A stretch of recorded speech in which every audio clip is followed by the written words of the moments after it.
ಹಳೆಯ ಚಿನ್ನದ ಒಡವೆನ ಅಧಿಕ ಬೆಲೆಗೆ ಮಾರಬೇಕೆ? ಅಂದ್ರೆ ಆಟಿಕಾಗೆ ಕಾಲ್ ಮಾಡಿ 8880 ಅಟ್ಟಿಕಾ ಗೋಲ್ಡ್ ಕಂಪನಿ.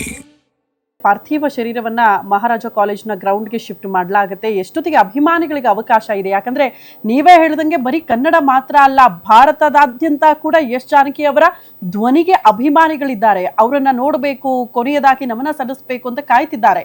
ಹಾಗಾಗಿ ಎಷ್ಟೊತ್ತಿಗೆ ಅವರಿಗೆ ಅವಕಾಶ, ಸಿದ್ಧತೆ, ಭದ್ರತೆ ಆ ವಿಚಾರಕ್ಕೆ ಸಂಬಂಧಪಟ್ಟಂತೆ ಯಾವ ರೀತಿ ಆಗ್ತಾ ಇದೆ ಅಂತ ಅಲ್ಲಿ?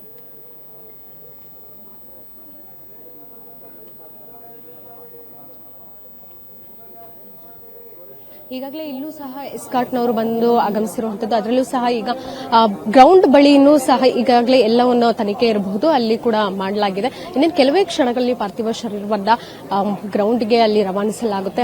ಇಲ್ಲೂ ಸಹ ಈಗಾಗಲೇ ಸಾಕಷ್ಟು ಕುಟುಂಬಸ್ಥರು ಇರಬಹುದು, ಆಪ್ತರು ಇರೋದ್ರಿಂದ ಜೊತೆಗೆ ಆಗಮಿಸುತ್ತಿದ್ದಾರೆ.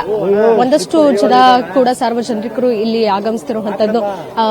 ಜಾನಕಿ ಅಮ್ಮನವರ ಒಂದು ದರ್ಶನ ಪಡೆದುಕೊಳ್ಳಲೇಬೇಕು ಅನ್ನುವಂತ ಒಂದು ಹಠ ಅಂತಾನೆ ಹೇಳ್ಬೋದು. ಯಾಕಂತ ಹೇಳಿದ್ರೆ ಈಗಷ್ಟೇ ಮಾತಾಡಿಸ್ತಿರುವಂತಹ ಒಂದಷ್ಟು ಸಾರ್ವಜನಿಕರು ಹೇಳ್ತಿದ್ರು, ಎಂತ ಒಳ್ಳೆ ಕಂಠ ಅವ್ರದ್ದು.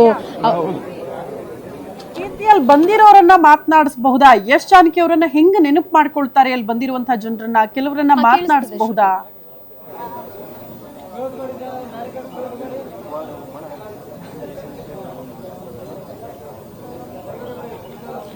ಶ್ರುತಿ ಅವ್ರು ನಾನು ಮಾತಾಡಿಸುವಂತಹ ಪ್ರಯತ್ನ ತದನಂತರ ಮಾಡ್ತೀನಿ. ಸದ್ಯಕ್ಕೆ ಇಲ್ಲಿ ಅವ್ರದೇ ಆದಂತಹ ನೋವು, ಬೇಸರದಲ್ಲಿ ಇರುವಂತದ್ದು. ಅಂದ್ರೆ ಈಗ ಮಾತಾಡುವಂತಹ ಪರಿಸ್ಥಿತಿನಲ್ಲಿ ಅವರು ಸದ್ಯಕ್ಕೆ ಇಲ್ಲ ಅಂತಾನೆ ಹೇಳಬಹುದು.